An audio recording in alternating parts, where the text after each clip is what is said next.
Fear not, for I, Puss in Boots, have arrived. Puss in Boots, a blur of ginger fur and leather, landed gracefully, striking a heroic pose. You wound me, fair maiden. Though your attire is unconventional, your skepticism is understandable. Aloy, the Nora huntress, raised a skeptical eyebrow. Fear not, my fiery friend. My blade is swift, my wit sharper. We shall be victorious. Aloy sighed. This was going to be interesting. So, the plan is simple. We charge in, swords blazing, and defeat the Metal Devil. It's a straightforward approach, right? Just pure courage and strength. No need for overthinking or complex strategies. We just need to trust in our skills and bravery. Puss announced, puffing out his chest, expecting admiration. His confidence was palpable, almost infectious. He believed that sheer willpower and a sharp blade were enough to conquer any foe. Fear not, my fiery friend. My blade is swift, my wit sharper. We shall be victorious. Together, we are unstoppable.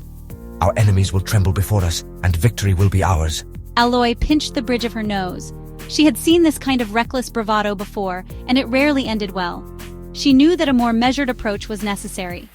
Aloy, unimpressed, pointed to the massive machine stomping towards them. It was a behemoth, towering and menacing, with weapons that could obliterate them in seconds. Aloy corrected, pointing to the massive machine stomping towards them on her focus. "We need a plan," she insisted. "Charging in blindly is suicide. Charging in blindly is suicide, even for someone who claims to have 9 lives. We need to think this through, use our resources wisely, and find a way to outsmart the machine. Of course, swords and bravado always work against giant laser-shooting machines. But maybe, just maybe, a bit of caution and strategy could turn the tide in their favor."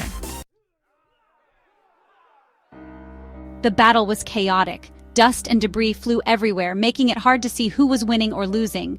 Puss charged in with reckless abandon, a blur of fur and fury. He leaped and danced around the battlefield with mesmerizing agility, landing scratches on the Thunderjaw's metallic hide. Take that, you metal monstrosity!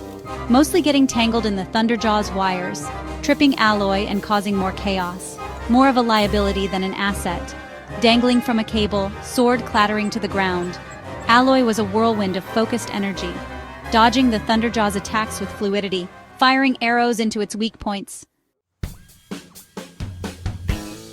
Finally, with a deafening roar, the Thunderjaw crashed to the ground, defeated. The battle had been fierce, with every moment feeling like an eternity. The air was thick with the scent of metal and ozone, remnants of the mechanical beast's fury. Aloy, panting but unharmed, retrieved her arrows. Her hands were steady, but her heart was still racing from the adrenaline. She took a moment to catch her breath, the forest around her eerily silent after the chaos. "Next time, we stick to your charming the enemy to death."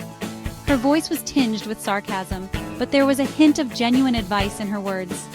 But what is victory without a little dramatic flair, my dear? His eyes sparkled with mischief, and his smile was as confident as ever.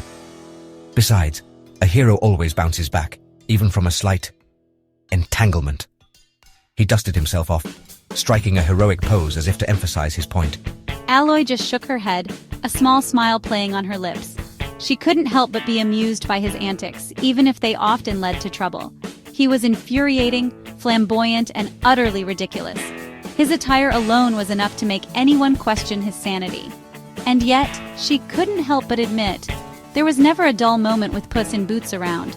The mischievous cat had a knack for turning even the most mundane situations into grand adventures. She had a feeling she hadn't seen the last of him, and honestly, the thought was both exciting and a little daunting. She wasn't entirely sure she wanted to. There was something about his unpredictable nature that kept her on her toes, and she found herself looking forward to their next encounter.